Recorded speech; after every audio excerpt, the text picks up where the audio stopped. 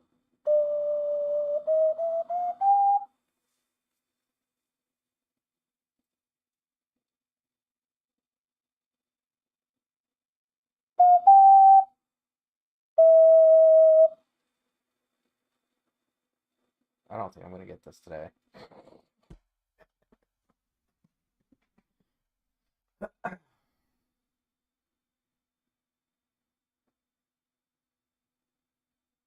It's the low BNA.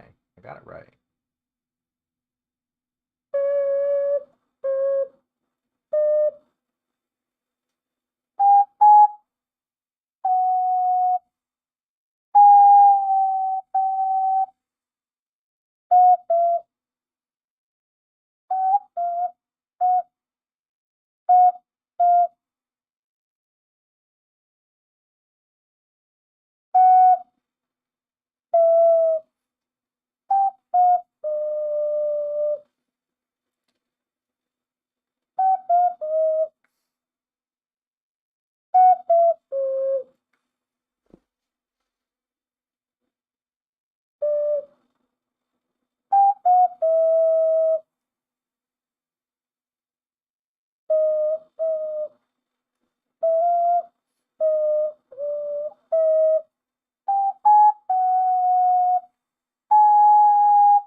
And the first part, sort of.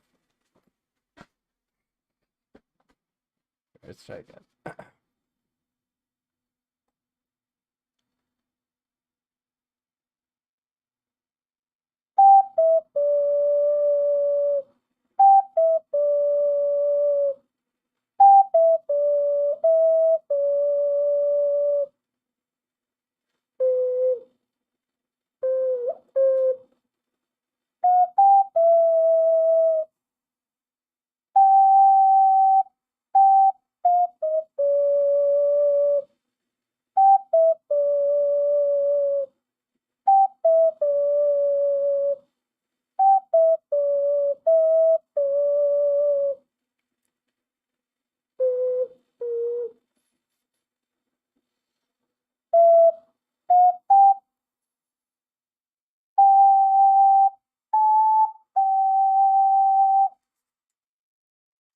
So close. So close to the first phrase.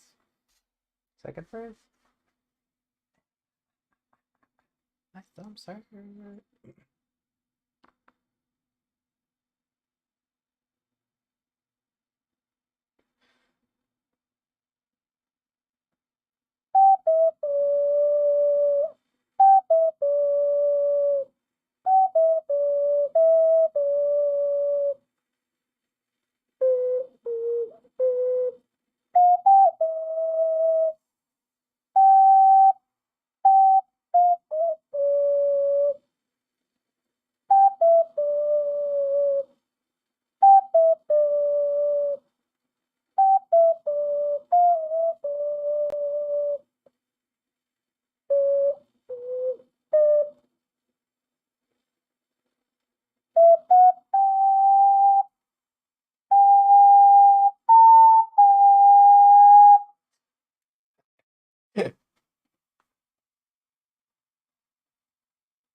One of the things that I'm really worried about right now, it's completely changed the subject here. One of the things that I'm really worried about right now is Yoshi P's heavy-handed move on the add-on community.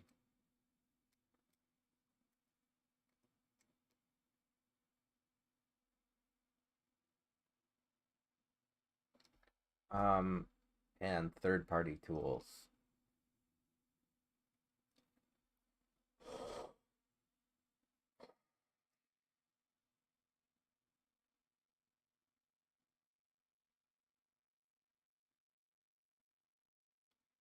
In the long run, it's not really going to discourage anything, and it's just going to give Yoshi P more ulcers.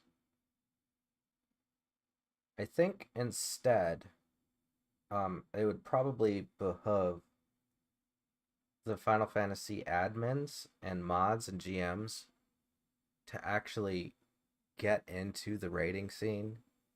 And I don't mean like the world first raiding scene, I mean everybody after that. Just to like get a feeling for how everybody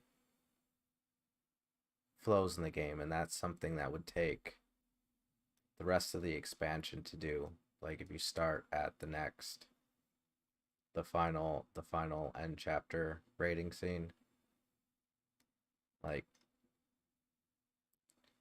don't like heavy-handed hit them, like see what tools they're using and why they're using those tools. Most of them, I seriously, I assure you, most of them are not anything that is trying to bypass playing the game. A lot of them are to help with latency is one of them.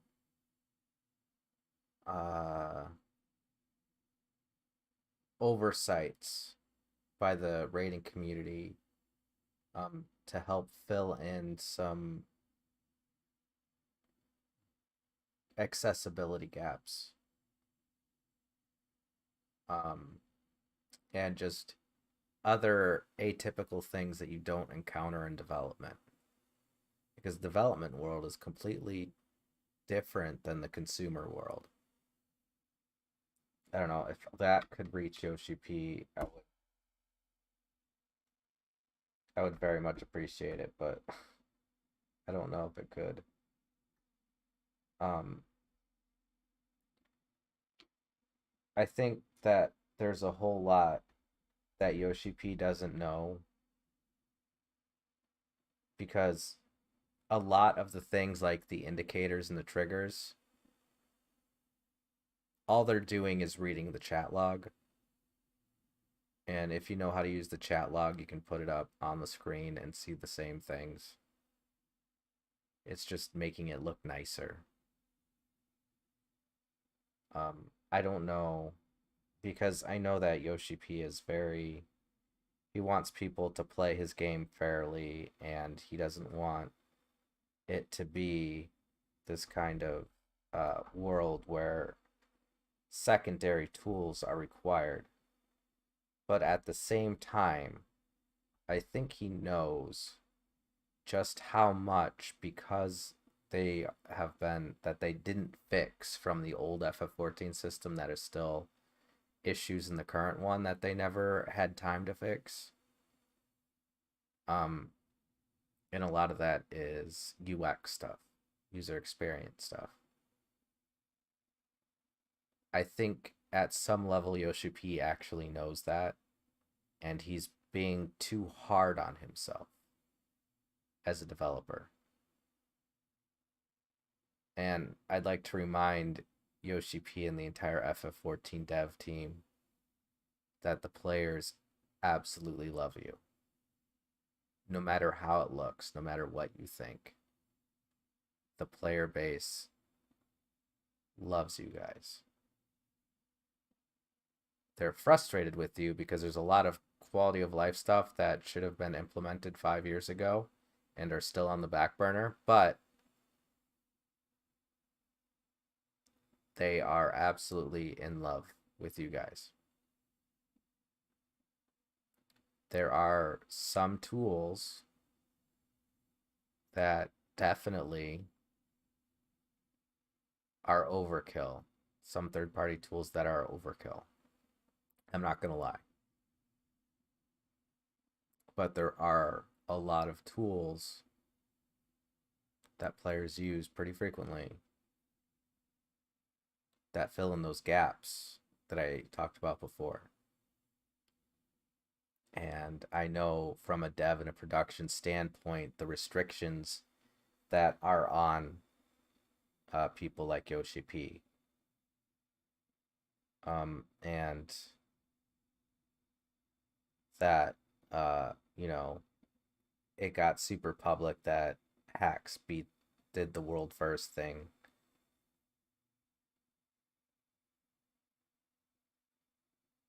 Granted, I know how that must feel. That's some pretty a lot of publicity. And as a world first, like from a world first rating perspective, I think you shouldn't judge those players too harshly because the world first players they frequently put a lot of time and effort in. They're not just letting the game play itself. In like the way that you guys have tuned these raid tiers, especially ultimate, you can't just beat it with regular old hacks. Like you have to be pretty. One, you have to know what the fight is. And world first teams, like most of the strategies for how to beat a lot of these fights, they make it to the internet because it's a lot easier for Party Finder to grab onto one strategy and to focus on that one strategy. Personally, I enjoy being able to figure it out, but I can't do that without having an 8-man team that wants the same thing. Most of the time in Party Finder, they're just trying to prog it and complete it. If I were to classify myself, it would be as a hardcore raider, but never a world first raider. And what that means in our dialect, hardcore, means that you go into the fight blind and you learn the mechanics as you go with your team. That is something that I thoroughly enjoy doing. But after, you know, after the world first clears, then all the strats that they used go up online. And those strategies kind of duke it out until we find the duty finder strat, the party finder strategy. When the party finder strategy makes its way in, that's when we get to like the mid-core raiders, and they will find those strategies and they'll follow them. So a lot of the times, the hardcore raiders have trouble integrating with the mid-core players because the hardcore raiders develop their own strategies, and now they have to learn a completely different strategy to fit in with party finder. And then since party finders fighting through all these different strategies, sometimes those party finders, they start fighting over which strategy they're going to use. And a lot of players will get into a party and they won't realize that they're using a completely different strategy than the one that they're used to. And then they'll get kicked from the party because they're using a completely different strategy. And that's just part of the game that you guys have developed. This is the results of that. There are some things like Zoom hack, I guess, which allows you to zoom out further than you can. But you have to make sure that the video that is zooming out that's using Zoom hack, I think the one video that I saw on it was Zepla.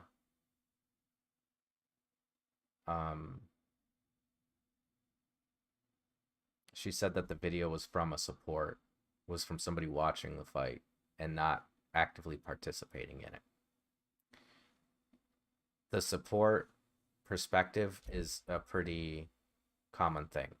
A world first raid team is a lot more than just those 8 players, especially if they're going to be raiding 24/7. A world first raid team has at least 16 players and 2 supports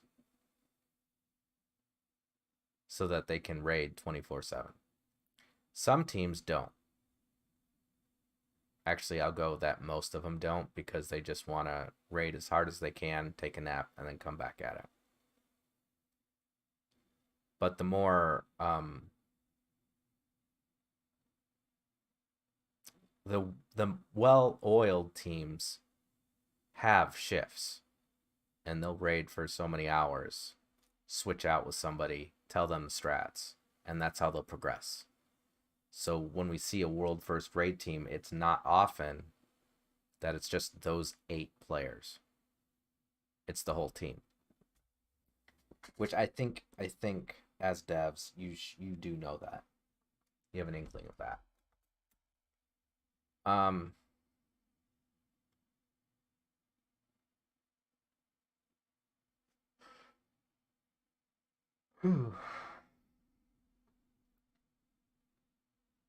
Personally, I don't like putting that much time and effort into World First, and I could never find an 8-man team to play at the level that I like to play at, because I also have this, like, I also play the game just for fun, but since I'm at such a high I used to be at such a high skill level, but I always played with people below my skill level because it was more fun. It was more fun to mess around.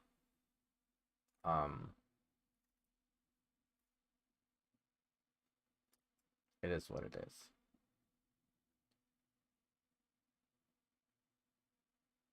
What I'm trying to do here is, like, I know, like, the publicity is that Yoshi P is super frustrated at what he thinks has become of his game, and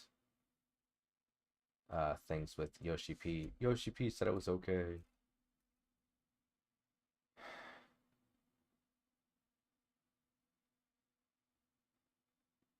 I think I had a part in that. I'm not gonna lie, I had a little bit of a part in it.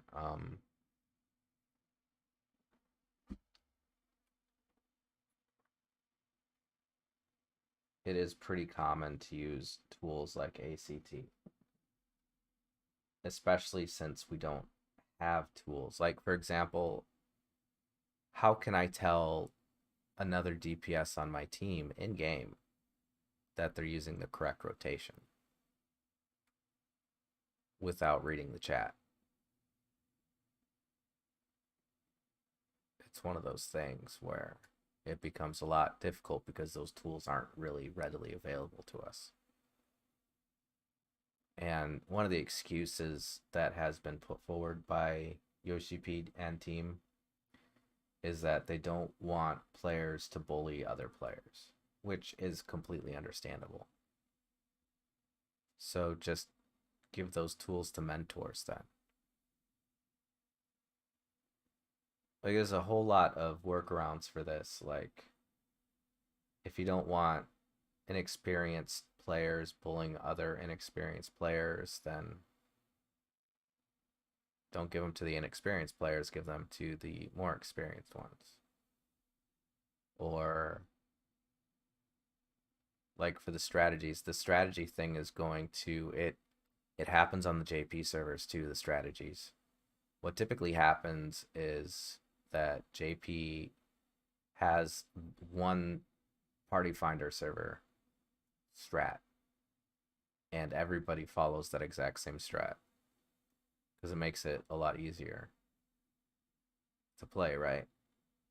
That's why party finder or group finder works better on JP than in America. You know, excluding the latency because of the more widespread areas, you know.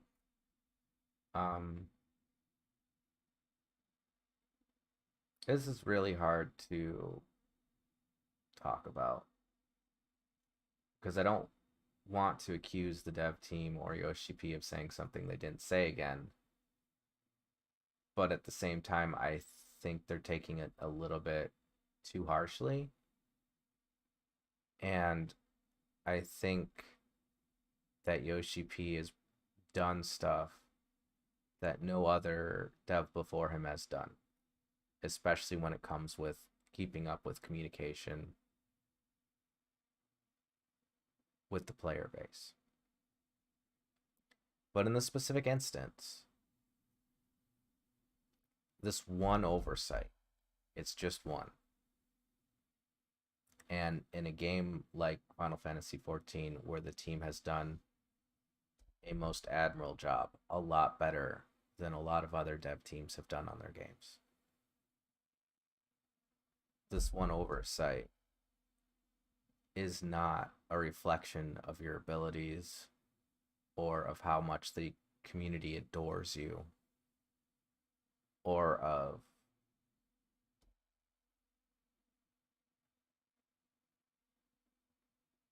any commentary on the ability to do your job. Right? There's a reason why you got picked from Final Fantasy XI to run 14, right?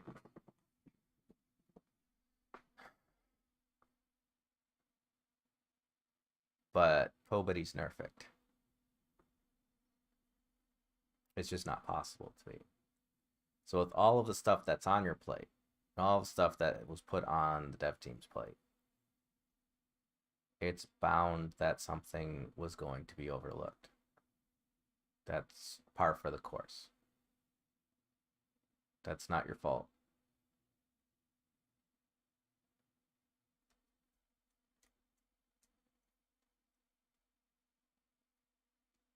I don't know, I keep reading these things about how harshly YoshiP is handling it and how hard he's taking it, and I want to reach out to him, and it's to tell him that, like, a lot of this it's hype, right? Yeah, some people do use macros, and even Razer has macros set up in their keyboards these days that you can do on the fly. Um,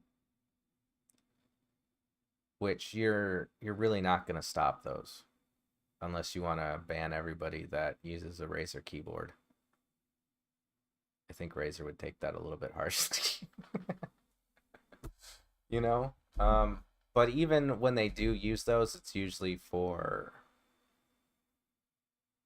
rotational things, because since the orientation of the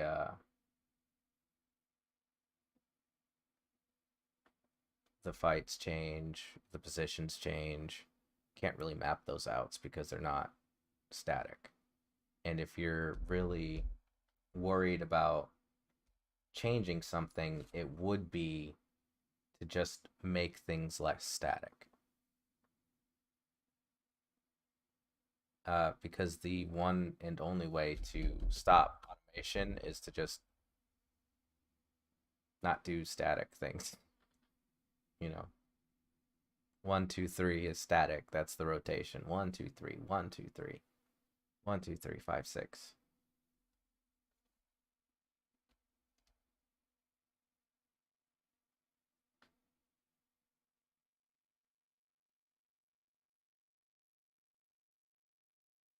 But a lot of players, most all players, they put in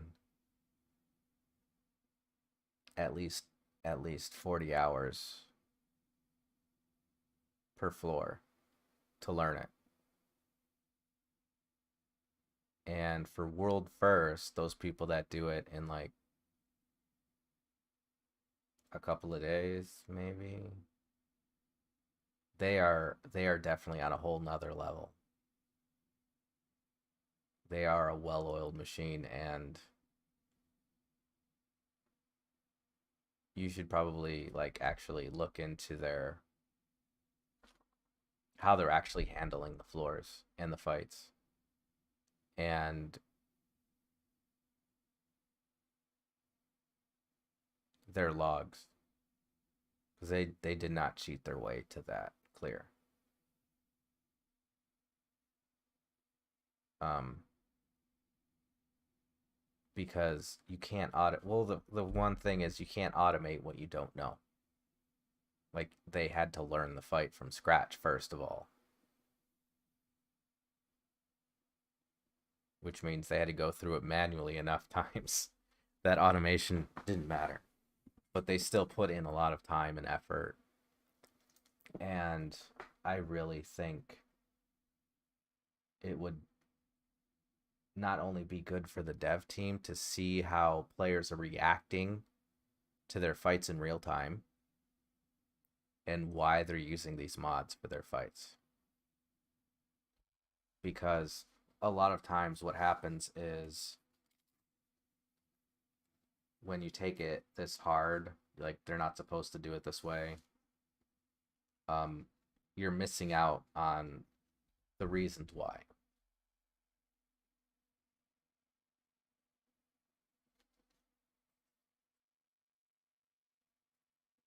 And I use ACT and I use ActBot pretty regularly.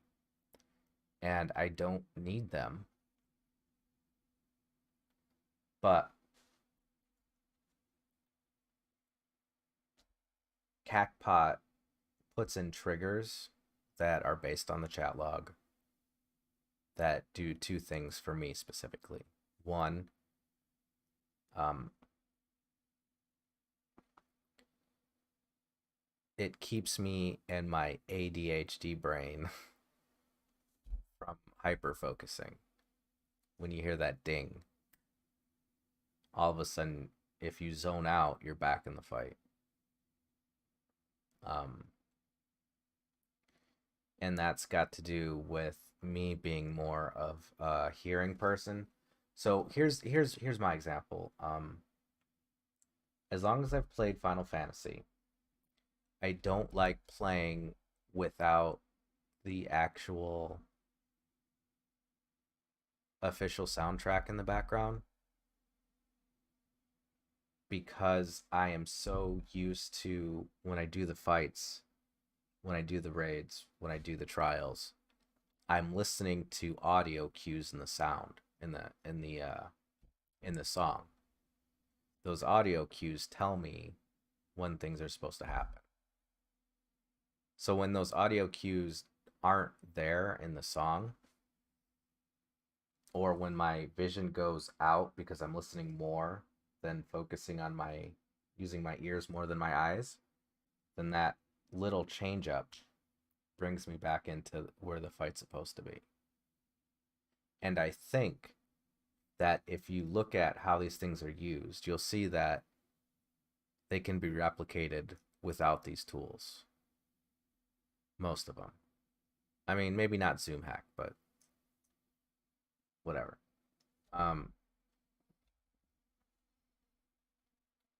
So the triggers.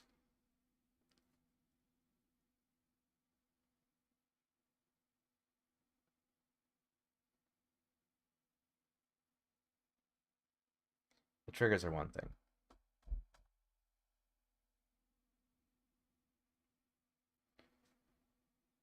And here's another example. Here's one that you fixed. Do you remember the Ravana fight? Do you remember he has a few attacks that you're supposed to be immediately behind him? Before, it was extremely hard to tell where the back was with the ring. And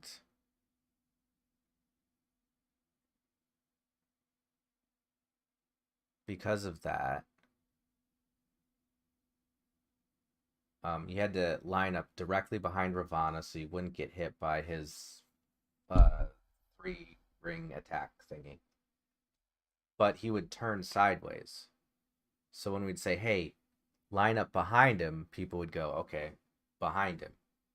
Because he was turned sideways for his attack instead of behind him. And the arrows on the ring have fixed that. Here's another one. Here's another version of a mechanic that you have not used since the original expansion. It's Twintania. Twintania has that dive bomb mechanic. And you should, in theory, be able to look up at where Twintania is, see the marker, and then move out of the way. Right? But what happens is people end up cheesing it a little bit by using that little hill in the thumb of Bahamut so that they will stand at the top of the hill, wait for the mechanic to start, and then run down to the bottom so that all the dive bombs go over them and they don't have to worry about getting out of the way. And the reason why they do this is because it's extremely hard in that fight to figure out exactly where Twintania is going to be in the sky. And that's a limitation of the engine. Like, that's one of those things that you should be able to look up quickly and be able to see Twintania, right? Some of it might be fixable from adjustments, but you all haven't really used that mechanic since. Except maybe in... No, not since the first expansion. And when you have released it after Bahamut, it's been more straightforward. You can see it better. So, I know how you must feel.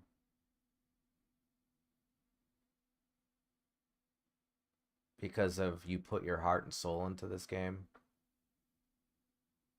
And it is your life's work.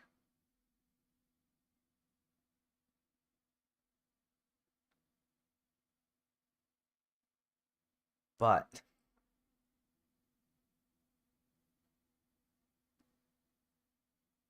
you, like everybody else, can't be perfect, especially when it's your baby. I think maybe you're a little bit too protective of it because it's your baby.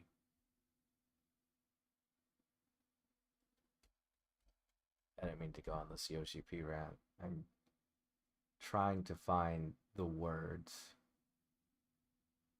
I really, I really, I want to convey, I want to convey to him just how much the game means to all of the players, even the ones that he thinks is cheating. Because if he's frustrated by it, that means that he thinks he failed. And we all know that he did. He might have ignored some of the discourse because it got put on the to-do list that never got to done. But that's what happens, especially when it iterative updates. Like you'll have a timeline to focus on, and I get that. And y'all worked with what you could. Y'all did what you could. But there's so much more you can do. And there's so much more that you can learn from the raiding community, especially in the West. Because the servers respond differently than they do in Japan. And I think you know that there's a video of you getting hit by lag in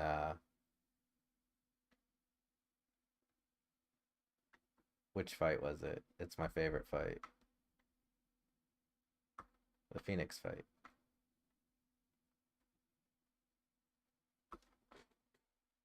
I'm having trouble with names right now.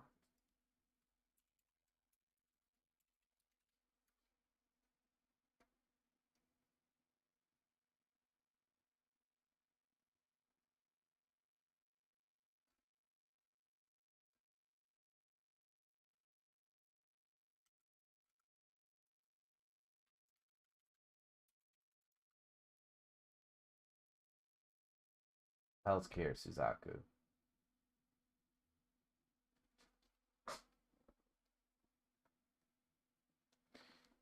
When you do exactly what most of the raiders do, you slide from one panel to the next, and in that video you got caught by it by lag. But that kind of lag, even after you got caught by it, still happened for the duration of the expansion. Even though you assume that you tightened it up. Which isn't your fault. It's a network congestion thing. Our internet is kind of shit over here. And it's something that we've been complaining about politically for years. But you know how politics is. Just a bunch of people that don't care about technology or the future.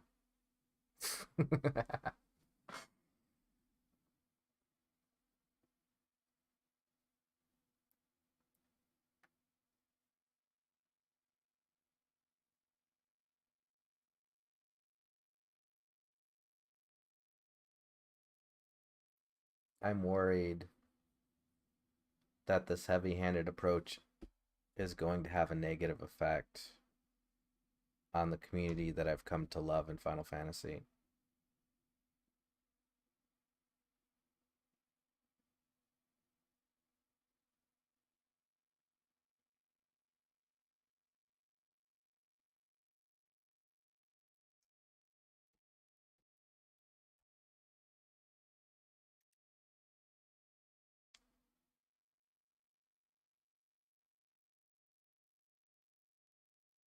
Don't get me wrong, there's a lot of shitters. There's always a lot of shitters, but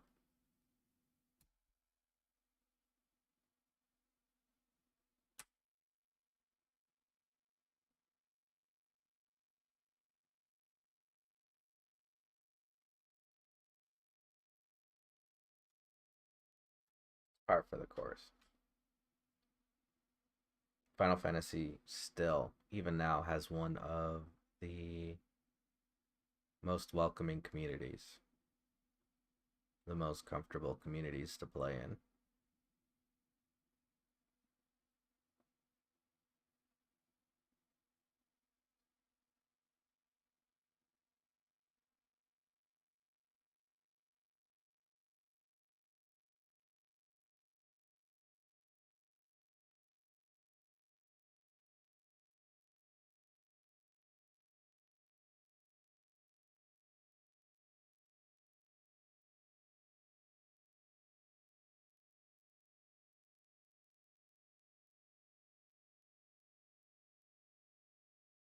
And I'm sorry if I affected that in any way. I'm sorry if it was my fault that Yoshi P had to cry about it. I did not mean it. Actually, I don't know how to apologize about that.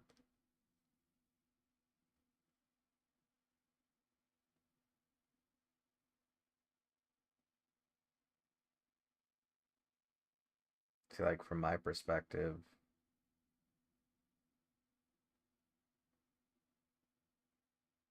I don't know who's listening to me. I don't really have a whole lot of response to what I say. I just know that it has a rippling effect, you know?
I wish I could think of something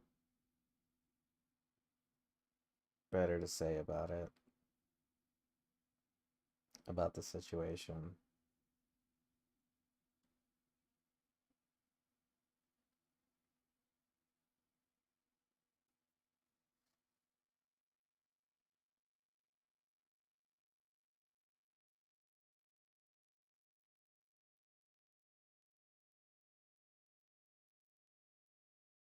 I didn't expect my voice to carry so far or to be so profound.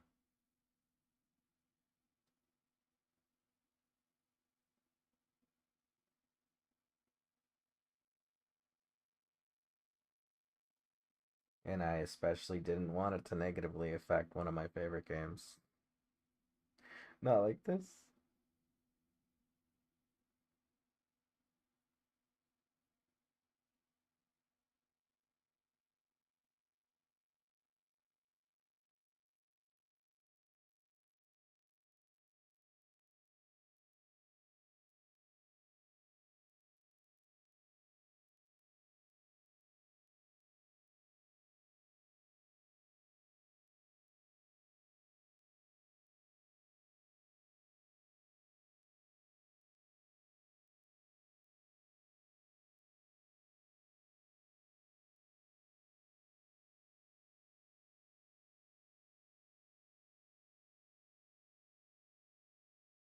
Just know that the players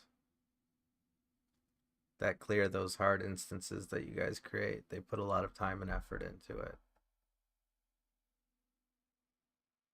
They're not just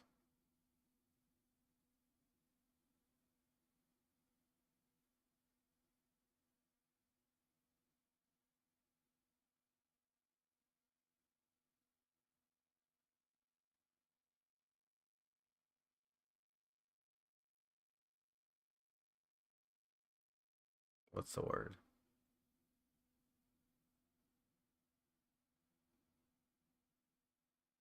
They are highly skilled players. All of them. They didn't just turn on a tool and automatically become world first. There's a lot of shit talking at Endgame, and a lot of people complaining, like, I can't clear this, and it sucks that those people could clear with these tools. It's just like, no, it's not quite true.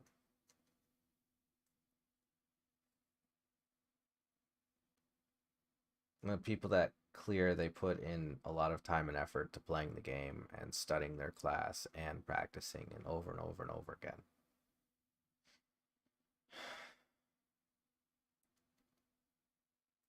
In mid-core raiders, it's kind of really hard to make sure that somebody that you pick up is going to consistently perform their role well, without being able to monitor or gauge them in some way.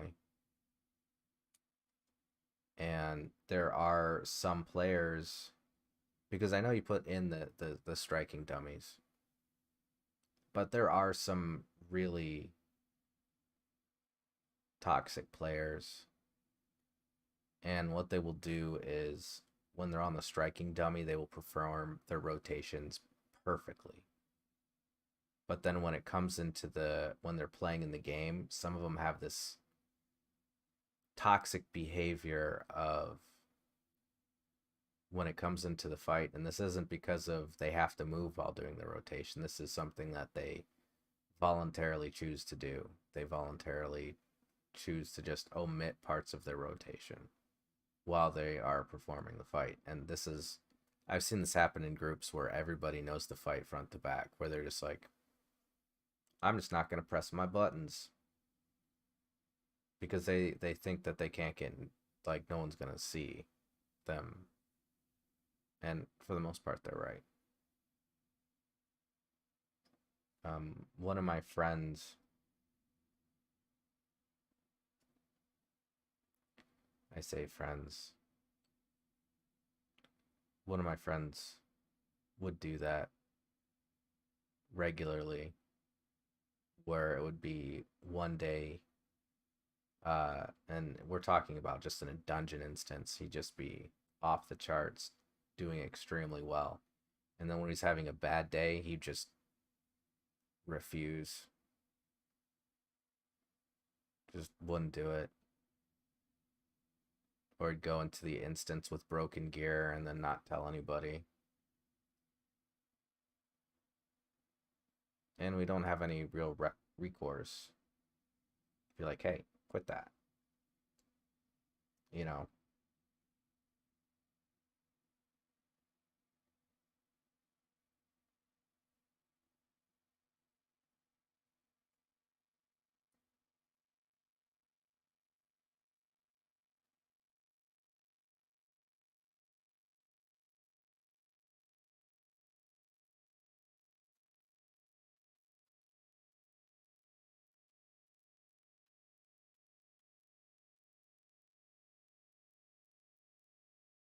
That's not to say that you should take out durability.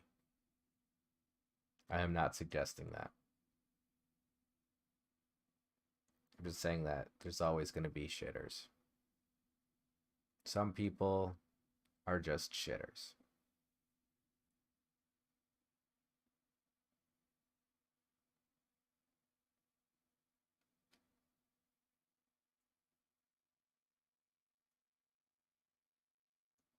Anyway, I think I'm going to head out. I'm probably going to do some more things for the Discord, but go to bed. Thanks for listening to my rant. Most importantly, thanks for hanging out with me. Um,